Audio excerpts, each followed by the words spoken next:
ৰাইজ, আপোনালোকক মই আজি এটা বস্তু দেখাবলৈ ভিডিঅ'টো কৰিছোঁ, সৰু ভিডিঅ'। এয়া চাওক, গাখীৰ আমি এতিয়া ধলপুৰত থাকোঁ। ধলপুৰত আমি গৰুৰ গাখীৰ লওঁ। সদায় যিটো ৰেগুলাৰ গাখীৰ লোৱা হয়, গাখীৰৰ গিলাচ এটাত থৈ কিনে মই দৈ বনালোঁ। দৈ বনালে এয়া আপোনাৰ দৈখিনি বনাই থৈছোঁ। কিন্তু এতিয়া চাওক, 3 দিন হ'ল আজি, এটোপলৈও পানী নাই।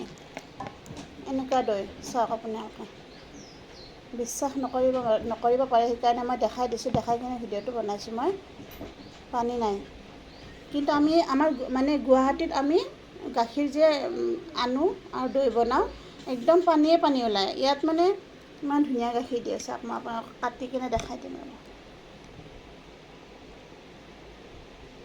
চাওক, দৈ চাওক, দেখিছে দৈ কিমান ধুনীয়া দৈ। মই অকণমান চেনি দিছোঁ ওপৰত, গুলিবৰ কাৰণে। তো এইটোৱে আছিল আজি ভিডিঅ'। গাখীৰ যে গুৱাহাটীত গাখীৰত ইমান পানী মিহলাই, কি ক'ম আৰু। ইয়াত দেখিছে গাখীৰ। তো এইটোৱে আছিল ভিডিঅ'। Thank U.